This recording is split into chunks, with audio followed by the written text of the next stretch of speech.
السلام علیکم ڈاکٹر صاحب. جی وعلیکم السلام. ڈاکٹر صاحب یہ مائنڈ سیٹ ہے, یہ ہر سال اس طرح کے گستاخانہ خاکے شائع کیے جاتے ہیں, مقابلے بھی اس کے منعقد کروائے جا چکے ہیں. اس مائنڈ سیٹ کو کیسے روکا جا سکتا ہے؟ مذمت تو کی جاتی ہے حکومتی سطح پر, مسلم ممالک اس کی اپنے اپنے طور پر مذمت کرتے ہیں, لیکن کیسی کلیکٹیو ایفرٹ ہونی چاہیے کہ ان کو اب منہ توڑ جواب دیا جا سکے؟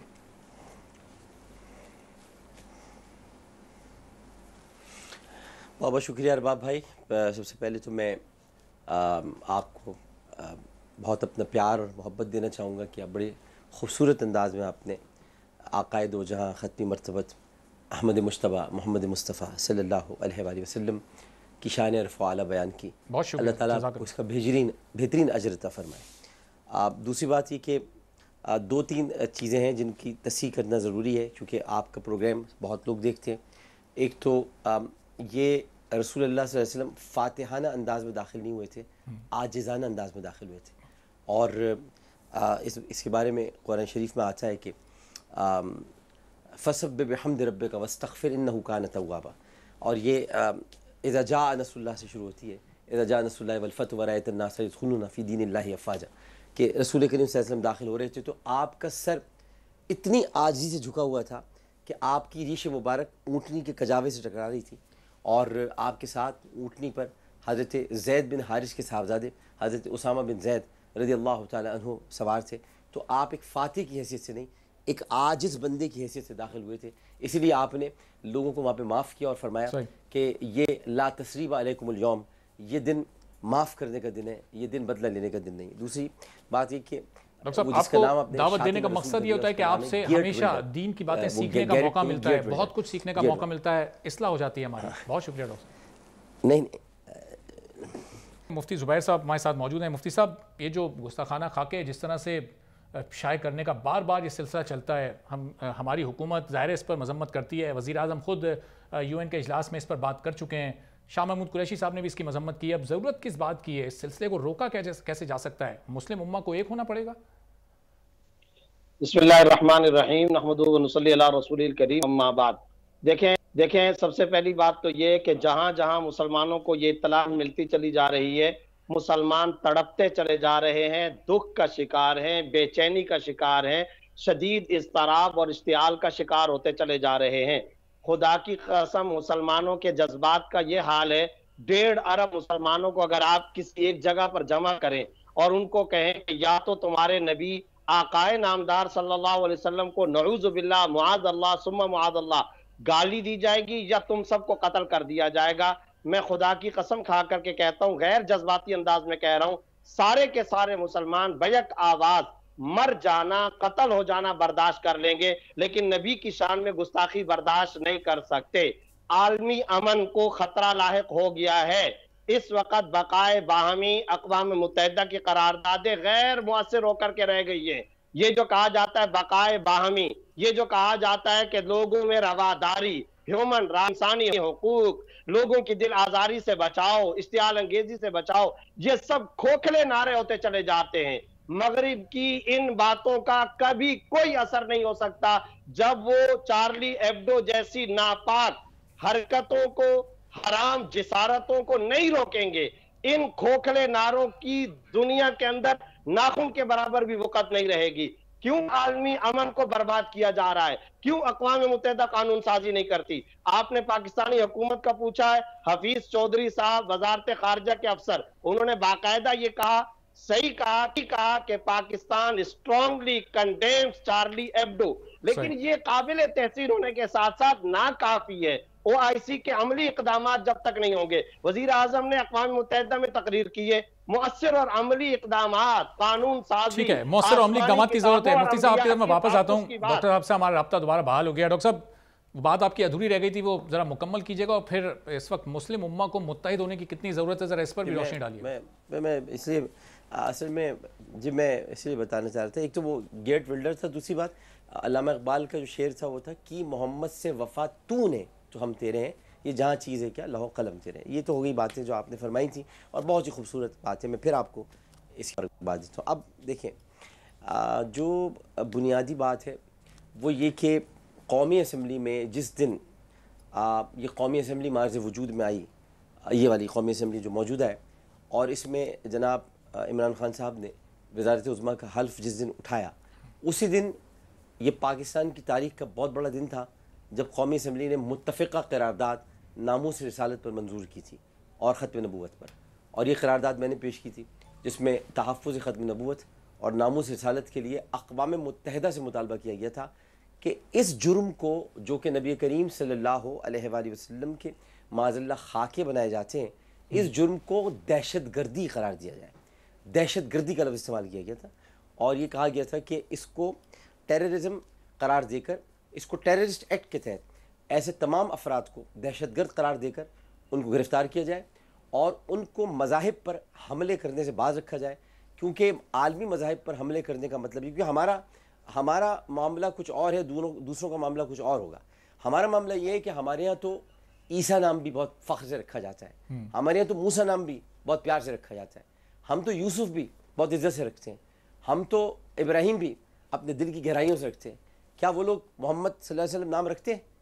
کیا رکھتے ہیں وہ لوگ؟ کبھی نہیں رکھتے. وہ نہیں رکھتے اس لیے کہ ان کے دل میں بغض ہے، ان کے دلوں میں بیماری ہے. افی قلوبہم مرض، یہ قرآن شریف نے کہا ان کے دلوں میں بیماری ہے، تو یہ بیمار دل ہے، تو یہ تو کبھی نہیں کریں گے.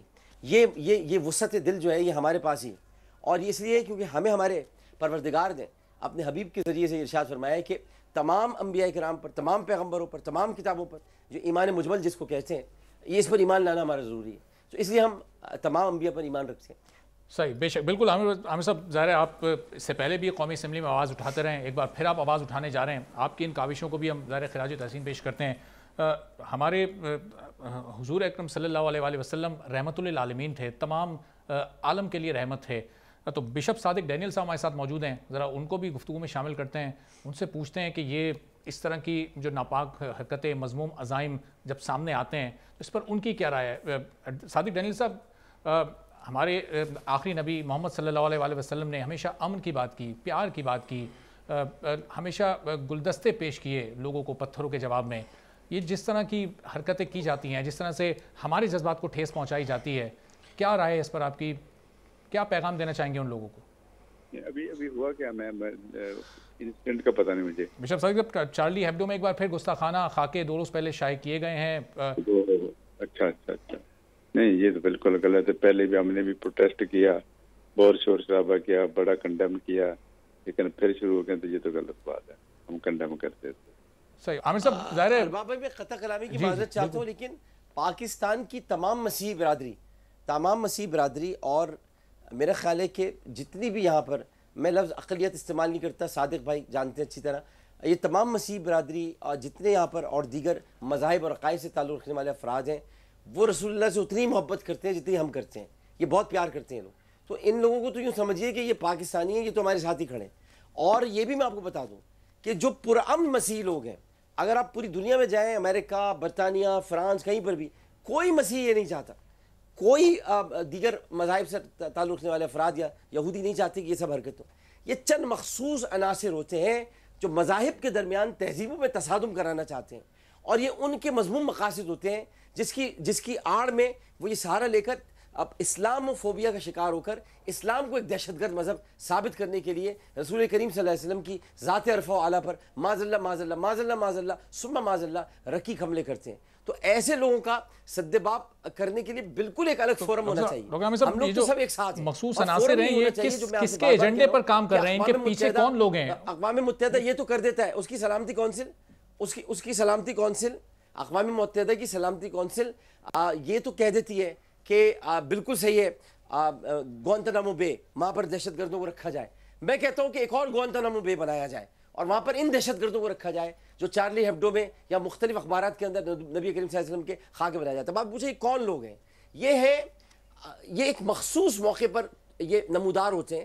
یہ امریکہ میں انتخابات ہونے والے ہیں، فرانس میں بھی انتخابات ہونے والے ہیں. یہ مخصوص موقع پر نمودار ہوتے ہیں اور اسلام دشمن عناصر یہ ہوتے ہیں، اور یہ اسلام دشمن مواد کو پھیلا کر اسلام دشمنی میں اور ایک ایسا ماحول کریٹ کرتے ہیں کہ اگر یہ مسلمان یا حجاب والے یا یہ یہاں پر رہے تو خدا نخواستہ کوئی بہت ہی بڑا ملک کے اندر نقصان ہو جائے گا. تو ان کو اتنا متون کر دو، ان کو اتنا دیوار سے لگا دو. اور اس کے لیے بہترین طریقہ یہ ہوتا ہے کہ آپ کو چیک کرتے ہیں، آپ کی بار بار بار بار یہ ایک بیرومیٹر ہے، آپ کو چیک کرتے ہیں کتنی آپ کے اندر ایمانی جذبہ رہ گیا ہے. اب وہ چیک کرنے کے لیے طریقہ کار یہ ہے کہ مسلمان جو ہے اس کی نماز کو برا کہہ دو وہ برداشت کر لیتا ہے، مسلمان کی داڑھی کو برا کہہ دو وہ برداشت کر لیتا ہے، مسلمان کی ٹوپی، اس کے اسلامی شاعر، اس کا قائد کو برا کہہ لو برداشت. وہ اپنے رسول پر برداشت نہیں کرتا، وہ اپنے رسول پر ایک لفظ برداشت نہیں کرتا. تو اس کو چیک کرتے ہیں کہ اب یہ کتنا رہ گیا ہے، یہ کچھ کم ہوا یا بڑھ گیا ہے. اگر کم ہوا ہے تو بھئی تو ہم کچھ کرنے کو تیار ہیں. تو اس پر جو آپ فرما رہے ہیں یا زبیر بھائی نے کہا یا صادق ڈینیل صاحب نے کہا اس کو کم نہیں ہونا چاہیے. تو علامہ اقبال ایک اور شعر کہہ کر گئے تھے، بجھی عشق کی آگ اندھیر ہے، مسلمان نہیں راکھ کا ڈھیر ہے. تو عشق کی آگ نہیں بجھنی چاہیے، یہ جلتی رہنی چاہیے تاکہ ان کو جواب ملتا رہے کہ ہم تیار ہیں. بالکل. تو مفتی زبیر صاحب وہ اسی جواب دینے کی بات آپ بھی کر رہے تھے کہ OIC کو متحرک ہونا چاہیے، لیکن ہم دیکھتے ہیں کہ جہاں بھی کوئی مسلم ممالک کو مسئلہ درپیش ہوتا ہے OIC وہ کردار ادا نہیں کر پاتی جس کی اس سے توقع کی جاتی ہے. کیوں اتنی غیر فعال ہو گئی ہے OIC؟ امت مسلمہ اور عام مسلمان کسی اور انداز میں سوچتے ہیں اور مسلم قیادت اور مسلم حکمران کسی اور انداز میں سوچتے ہیں. ڈاکٹر عامر لیاقت صاحب بات کر رہے تھے تو میں لگے ہاتھوں ایک بات یہ عرض کرنا چاہتا ہوں، ڈاکٹر صاحب سے درخواست کرتا ہوں، حکومت پاکستان سے بھی پہلا کام تو فوری طور پر یہ کرنا چاہیے کہ پاکستانی سوشل میڈیا پر بھی وہ خاکے نظر آ رہے ہیں، ٹویٹر، سوشل میڈیا، فیس بک، یوٹیوب کے اوپر پاکستان میں ان پر بین لگایا جائے. فوری طور پر یہ خاکے نظر نہیں آنے چاہیے. نمبر ایک بات. نمبر دو بات یہ ہے کہ اس وقت میں آپ سے دوبارہ کہتا ہوں اتنا حساس معاملہ ہے، اتنا حساس معاملہ ہے. 1.5 ارب مسلمانوں کا قتل ہو جانا یہ اتنا بڑا مسئلہ نہیں ہے جتنا نبی کی شان میں گستاخی بڑا مسئلہ ہے. اور ہمیں کہا جاتا ہے کہ ہم تنگ نظر ہیں. مجھے بتائیے پوری دنیا میں کبھی آپ نے یہ سنا ہے کہ تورات کو کسی مسلمان نے آگ لگائیے، انجیل کو آگ لگائیے، زبور کو آگ لگائیے؟ ہم تو اس کا تصور بھی نہیں کر سکتے. صادق صاحب یہاں بیٹھے ہوئے، ہم تو ان کو کہتے ہیں دنیا کے سارے عیسائیوں کو مطمئن ہو کر بیٹھ جانا چاہیے. اگر ہمارا کوئی اعلیٰ سے اعلیٰ درجے کا مسلمان بھی ہوگا مگر حضرت عیسیٰ علیہ السلام کی شان میں ادنا درجے کی گستاخی اشارتاً یا کنایتاً کرے گا، وہ مسلمان نہیں رہے گا. موسیٰ علیہ السلام کی شان میں ادنا درجے کی گستاخی سے وہ کبھی بھی مسلمان نہیں رہے گا، دائرہ اسلام سے خارج ہو جائے گا. توتلی زبان سے جب بچہ بولنا شروع کرتا ہے تو آمنت باللہ و ملائکتی و کتبہ و رسلہ، وہ بولتا ہے، پکارتا ہے میں ایمان لایا ابراہیم علیہ السلام پر، موسیٰ علیہ السلام پر، سارہ علیہ السلام پر، مریم علیہ السلام پر. وہ یہ اپنی زبان سے بولتا ہے، یہ ایمانی جملے ہیں. جب تک وہ اس کا اقرار نہیں کرتا کوئی شخص دائرہ اسلام میں داخل نہیں ہو سکتا. تو میں یہ عرض کرنا چاہتا ہوں ہم بہت وسعت ظرفی دکھاتے ہیں. اس وقت اگر عالمی دہشت گردی ہو رہی ہے تو وہ ان جیسے گستاخوں کی طرف سے ہو رہی ہے. پلس میں آپ کا پروگرام ناقص سمجھوں گا، سویڈن میں 4 دن پہلے قرآن کریم کو جلایا گیا ہے. وہاں کے مقامی شدت پسند عیسائی گروہ نے یہ کام کیا اور وہاں کے پولیس کے چیف نے یہ کہا ہے مسلمان اس وقت سویڈن کے اس متعلقہ علاقے میں اتنے اشتعال میں اتنے بے چین ہیں کہ وہ کنٹرول میں نہیں آ رہے. ہمیں اور پاکستان کی قومی اسمبلی کو سویڈن کے ان مسلمانوں کے ساتھ بھی یکجہتی کا اظہار کرنا چاہیے، عملی اقدامات کے لیے اپنی بھرپور کوشش کرنی چاہیے. ہماری عزتیں، ہمارے نام، ہمارے آباء و اجداد، ہمارا سب کچھ آقا نامدار صلی اللہ علیہ وسلم پر قربان ہے. ہم انہی کے نام کی روٹی کھاتے ہیں. ہمارے انگریڈینٹس میں سے ہڈی، جسم، گوشت نہیں ہے. ہمارے اجزاء جو بنے ہیں وہ محمد الرسول اللہ صلی اللہ علیہ وسلم کے ناموز، ان کی عزت، ان کے تحفظ اور ان کے عشق اور عقیدت کے ساتھ ہمارے جسم پروان چڑھے ہیں. ہم اس کے بغیر زندہ رہنے کا تصور نہیں کر سکتے. اللہ کی قسم یہ جذباتی بات نہیں ہے، یہ حقائق ہے.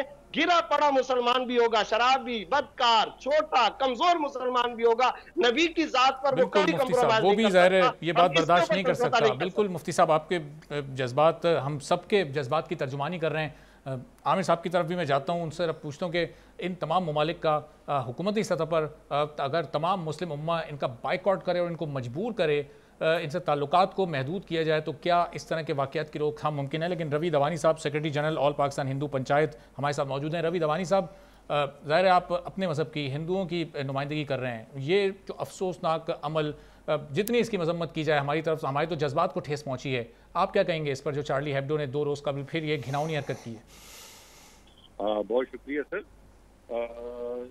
میں تھوڑا سا اس میں واضح کرنا چاہوں، حضور صلی اللہ علیہ وسلم کی جو ذات ہے اس کو جب وہ پورے عالم ذات کے لیے جو نا وہ ایک مشعل راہ ہے، اس کے لیے اگر کوئی اور دیکھیں نا وہاں پہ بھی حضور صلی اللہ علیہ وسلم کو بھی کوئی امت المسلمین نہیں کہا گیا ہے، امت العالمین کہا گیا ہے. بالکل. تو اس لیے جو نا ان کا جو یہ جو چیز ہے اس میں ہندو کمیونٹی پوری جو نا اس چیز میں آپ مسلم بھائیوں کے ساتھ ہم بالکل کھڑے ہوئے ہیں. اور یہ جو کھاکے وغیرہ یا جو چیز کی ہو رہی ہے اس کی ہم پوری ہندو کمیونٹی سخت مذمت کرتی ہے. اور ہم فرینچ گورنمنٹ کے ساتھ اور ہالینڈ گورنمنٹ کے میں بھی پہلے یہ کیا ہوا تھا، تو ہم ان سے پرزور ہم ان کو ریکویسٹ کرتے ہیں کہ اس طرح کی چیزیں جس میں کسی کی دل آزاری ہو، اس کے لیے ہم ان کو ریکویسٹ کریں گے کہ ان کے خلاف سخت سے سخت اقدامات اٹھائے جائیں اور ان کو باقاعدہ کیفر کردار تک ان کو پہنچائے. چلیں، بہت شکریہ روی دوانی صاحب، آپ کے بھی ظاہر تاثرات آئے، آپ کا ہم شکریہ ادا کرتے ہیں کہ آپ کی یہ سوچ ہے، بہت ہی پازیٹیو سوچ ہے. مفتی زبیر صاحب آپ کا بھی بہت شکریہ، آپ کو ہم مستقبل میں بھی اس ٹاپک پر دعوت دیتے رہیں گے. عامر لیاقت صاحب ہمارے ساتھ موجود ہیں. یہ جو ایشو ہے، یہ جو موضوع ہے، اس مستقل بنیاد پر بات کرتے ہی رہیں گے، لیکن کچھ بات آج ہمیں کراچی کے حوالے سے بھی کرنی ہے، چونکہ کراچی بہہ چکا ہے، کراچی اس وقت ٹوٹ چکا ہے. آرمی چیف یہاں پر آئے، شہباز شریف صاحب بھی یہاں پر آئے. اب لوگوں کو انتظار تھا کہ وزیر اعظم کب یہاں پر آتے ہیں. وزیر اعظم ہفتے کو آ رہے ہیں یہاں پر، اور اب امید بھی لوگوں کو یہ ہے کہ کچھ بڑا وہ اعلان کریں، صرف اعلان نہیں کریں بلکہ عملی اقدامات بھی نظر آئیں. تو عامر صاحب کیا اعلان وزیر اعظم کرنے والے ہیں؟ اس سے پہلے آپ نے بھی کئی بار ان سے شکوے کیے، شکایتیں کیں، کراچی کو اون کرنے کی بات کی. اب وزیر اعظم آ رہے ہیں، کیا پیکیج لے کر آ رہے ہیں؟ کیا امداد کریں گے کراچی کے لوگوں کی؟ جی ضرور. میں لیکن چونکہ مفتی صاحب چلے گئے، مگر شاید وہ سنے بعد میں، میں اللہ تعالیٰ ان کو اجر دے ان کے آنسوؤں پر جو انہوں نے ہم سب کے لیے یہ ایک مشعل رات ہے. آپ بھی شاید رو پڑے ہوں، میں بھی شاید جذبات میں آ گیا ہوں. اللہ تعالیٰ ان کو اس کا بہترین اجر عطا فرمائے جو عشق رسول میں ان کے آنسو بہیں. ابھی آپ نے جو فرمایا، دیکھیں بات یہ ہے ارباب بھائی کہ کراچی تو آپ نے صحیح فرمایا کہ بہہ چکا. کراچی میں کیا چیز بہہ چکی پتہ ہے آپ کو؟ کراچی میں احساس بہہ گیا ہے، کراچی میں رحم بہہ گیا ہے، کراچی میں انسانیت بہہ گئی ہے، کراچی میں احساس خودداری بہہ گیا ہے، کراچی میں احساس ذمہ داری بہہ گیا ہے. یہ بارش سب کچھ بہا کے لے گئی ہے اور یہ بتا گئی ہے کہ جو کراچی شہر ہے اس کے حقیقی نمائندے، جو کہ ان نمائندوں کو بھی دیوار سے لگا دیا پاکستان پیپلز پارٹی نے. اور اس کا سب سے جو بدترین مظاہرہ ہے وہ یہ کہ کراچی کے جن علاقوں میں لبالب پانی بھرا ہوا ہے اور جہاں پہ M N As M P As ہیں، ہمارے وزیر اعلیٰ صاحب نے ان علاقوں میں ان M N As M P As کے ساتھ بھی دورہ کرنا مناسب نہیں سمجھا کہ وہ عامر لیاقت حسین سے رابطہ کرتے، یا وہ آفتاب جہانگیر سے رابطہ کرتے، یا وہ آفتاب صدیقی سے کرتے، یا وہ فیصل واڈر سے کرتے، یا وہ علی زیدی یا کسی سے بھی کرتے کہ جی ہم آپ کے علاقے میں آ رہے ہیں، چونکہ کراچی سے تو ہمیں ووٹ میں لے لیں گے تو ہم آپ کے ساتھ مل کر چل گئے. تو ہم کیا انکار کر دیتے؟ کیا ہم انہیں منع کر دیتے؟ ہم ان کو کم از کم جا کے نشاندہی کراتے کہ مراد علی صاحب یہ جگہ ہے، یہ مقامات ہیں، یہ ہیں، یہاں سے پانی نکلنا ہے. وہ تو نہیں آئے. اب وزیر اعظم صاحب آ رہے ہیں تو وزیر اعظم صاحب سے امیدوں کی بات نہیں ہے. وزیر اعظم صاحب بڑے درد کے ساتھ آ رہے ہیں، کیونکہ میں نے پہلے بھی بتایا تھا کسی اور چینل پہ کہ دیکھیں بارش سے 2 دن پہلے بھی بات ہوئی تھی اور میں نے ان کو کہا تھا کہ، اور اس سے پہلے جو 7واں ضلع بننے جا رہا تھا میں ان کی ہدایت پہ کوٹ گیا تھا درخواست لے کر. تو مطلب یہ کہ ان کا اپنا یہ آنے کا فیصلہ ان کا اپنا ہے، اور وہ اس لیے بھی آ رہے ہیں کہ ظاہر ہے وہ آ کر کراچی میں کراچی کے لوگوں کے دکھوں کا مداوع کرنے کے لیے آ رہے ہیں. وہ یہاں پر ظاہر ہے کہ شہباز شریف آئے تو وہ کیا یاجوج ماجوج تھے کہ پانی پی جائیں گے سارا اور کراچی ایک دم صحیح ہو جائے گا؟ نہ وہ پانی پی جائیں گے، نہ پانی پینے سے صحیح ہوگا، اور پانی ویسے ویسے کھڑا رہے گا. فیصلہ یہ کرنا ہے تمام اسٹیک ہولڈرز کو مل کے کہ آیا اس شہر کو بچانا ہے یا اس شہر کو سندھ کے نقشے سے غائب کر دینا ہے یا اس کو پاکستان کے نقشے سے غائب کر دینا ہے. کیونکہ اب بس آپ کا پروگرام ہے بس بہت ہو گیا، تو واقعی بس بہت ہو گیا. اب یہ دیکھنا پڑے گا آپ کو کہ آپ سب کو ساتھ لے کر چل سکتے ہیں یا نہیں چل سکتے. یہ دیکھنا کس کو ہے؟ یہ وزیر اعلیٰ کو دیکھنا ہے. وزیر اعظم تو آپ کو پیکیج دے رہے ہیں، وزیر اعظم تو آپ سے کہہ رہے ہیں، وزیر اعظم نے کمیٹی بنا دی، سب کچھ کر دیا. لیکن عامر صاحب کراچی کی جو موجودہ حالت ہے اس کو اس حالت تک جو پہنچانے والے لوگ ہیں، جو ذمہ داران ہیں، ان کا بھی تعین ہونا چاہیے، ان کو بھی کچھ تو سزا ملنی چاہیے جو لوگوں کو اتنی اذیت سے دوچار کر چکے. سر 12 سال میں آپ سے کہتا ہوں نا، 12 سال جو ہیں، 12 سال ایک نالے کی صفائی کے لیے تو کم از کم بہت ہے. 12 سال ابھی چھوڑ دیجئے پچھلے 30 برسوں کو. میں کہتا ہوں کہ 12 برسوں میں کیا نالے بھی صاف نہیں ہو سکے؟ 12 برسوں میں جو نئے ڈیولپمنٹ پروجیکٹس تھے جو کہ 12 برسوں کے ہیں، تو 12 برس سے کس کی حکومت ہے سندھ میں؟ ارے آپ کراچی کی بات کرتے ہیں، یہ جہاں سے منتخب ہوئے لاڑکانہ، نواب شاہ، سکھر، ادھر تو جا کے دیکھیے لاڑکانہ کی کیا حالات ہیں.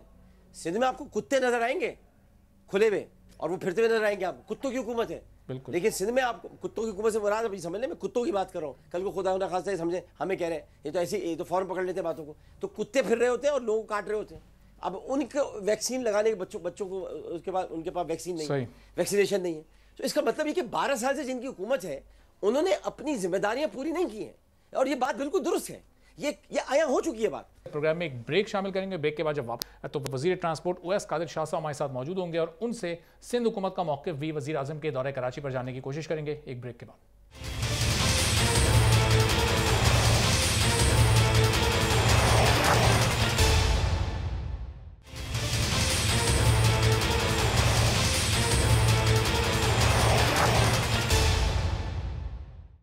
پروگرام میں ایک بار پھر آپ کو خوش آمدید کہیں گے، اور طویل عرصے سے کراچی والے انتظار کر رہے تھے کہ وزیر اعظم عمران خان کراچی آئیں، کراچی کے اس مسئلے پر جو اس وقت کراچی کے مسائل ہیں ان پر کچھ عملی اقدامات اٹھائیں. اور اب بالآخر شہباز گل صاحب نے ٹویٹ کر کے اس بات کا اعلان کر دیا کہ ایک روز دیر سے ہی صحیح لیکن وزیر اعظم اب کراچی آ رہے ہیں. اور کراچی آنے کے بعد ان کا کیا شیڈیول ہوگا ابھی اس بارے میں تو معلومات نہیں فراہم کی جا سکیں، لیکن سندھ حکومت بھی اب کافی توقعات عمران خان سے لگا رہی ہے کہ ایک ورکنگ ریلیشن شپ کو قائم کیا جائے، اور وزیر اعظم جب یہاں پر آئیں تو کوارڈینیشن کمیٹی کے قیام کے بعد اب کچھ مل کر کام کرنے کی بات ہونی چاہیے. اویس قادر شاہ صاحب پیپلز پارٹی کے سینئر رہنما اس وقت ہمارے ساتھ موجود ہیں، ان سے اس معاملے پر بات کرتے ہیں کہ انہیں اب کتنی توقعات اس دورے سے ہیں. اویس صاحب بہت شکریہ آپ نے پروگرام کے لیے وقت نکالا.